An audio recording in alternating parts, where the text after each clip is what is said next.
시라노의 사랑.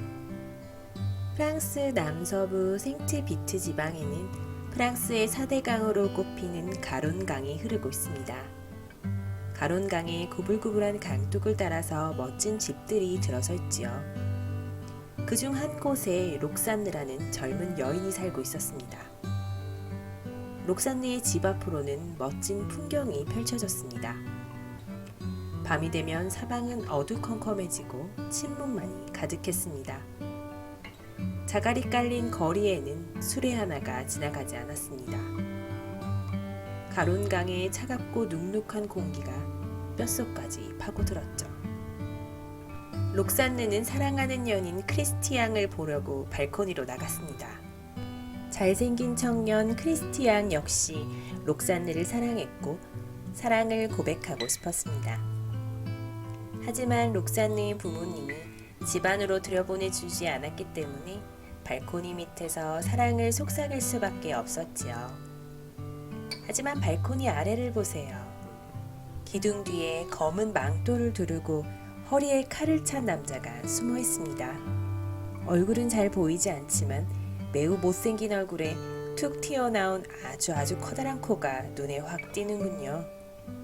이 못생긴 사내는 시라노라는 이름의 시인인데 남몰래 록산느를 짝사랑하고 있답니다. 그런데 시라노가 지금 여기에 숨어서 뭘 하고 있는 걸까요? 친구 크리스티앙의 부탁으로 달콤한 사랑의 시를 읊어주려는 것이었죠. 시라노가 속삭여주는 대로 크리스티앙이 큰 소리로 따라하기로 한 것이랍니다. 시라노는 록산느에 대한 사랑을 숨기고 친구 크리스티앙을 돕기로 했던 거랍니다. 왜 록산느에게 고백하지 않느냐고요? 코가 너무 크고 못생겨서 록산느가 싫어할 거라고 생각했거든요. 시라노는 사랑을 고백할 용기가 없는 소심하고 부끄러움 많은 남자랍니다. 그뿐만이 아닙니다. 글솜씨 없는 크리스티앙을 대신해 록산느에게 사랑의 편지를 써준 것도 시라노랍니다. 시라노가 쓴 감미로운 편지는 록산느의 마음을 단숨에 사로잡았답니다. 정작 시라노 자신은 록산느에게 직접 사랑을 고백하는 편지를 단 한 줄도 쓸 수 없었죠. 어느 날 록산느가 크리스티앙에게 말했습니다. 내 사랑, 저는 당신을 처음 본 순간부터 사랑에 빠졌어요. 처음엔 당신의 멋진 외모가 제 마음을 사로잡았답니다. 하지만 당신을 진정으로 사랑하게 된 건 당신이 읊어준 사랑의 말과 당신이 써준 편지 때문이에요. 당신은 훌륭하고 감수성이 뛰어난 분이에요. 그 누구보다 자신의 마음을 멋지게 표현하죠. 사랑해요, 크리스티앙. 록산느와 크리스티앙은 마침내 결혼을 하기로 했습니다. 마을에 사는 모든 사람들이 멋지게 차려입고 며칠 동안 흥겨운 축제를 즐겼습니다. 귀족 가문의 결혼식은 일주일 동안 성대한 축제로 치러지거든요. 가엾은 시라노는 록산느를 영원히 잃게 되었다는 사실을 받아들여야만 했습니다. 결혼식이 끝난 후 얼마 지나지 않아 이웃나라와의 전쟁이 벌어졌습니다. 군인이었던 크리스티앙은 전쟁터로 나가야만 했지요. 그런데 불행하게도 크리스티앙은 전쟁터에서 적의 총알에 맞아 목숨을 잃고 말았답니다.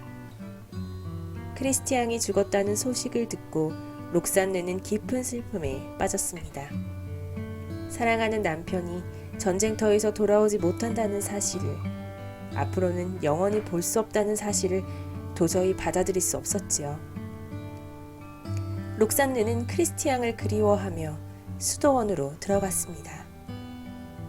슬픔에 빠진 록산느를 크리스티앙의 친구 시라노가 위로해 주었습니다.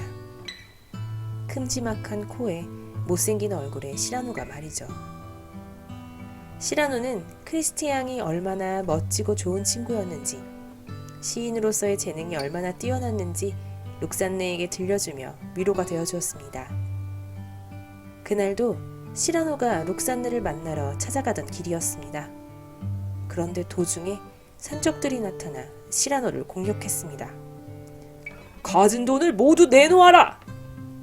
검술이 뛰어난 시라노는 산적들을 모두 물리쳤지만 크게 다치고 말았습니다. 시라노는 죽을 힘을 다해 록산느가 기다리고 있는 곳으로 갔습니다. 록산느는 시라노를 보자 눈물을 흘리며 부탁했습니다. 크리스티앙이 마지막으로 쓴 편지를 읽어주세요. 시라노는 애정이 담긴 부드러운 목소리로 편지를 읽기 시작했습니다.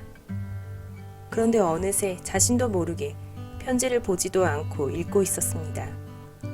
한 글자도 틀리지 않고 전부 그대로 읊을 수 있었죠. 자신이 쓴 편지였기 때문에 모든 내용을 기억하고 있었으니까요.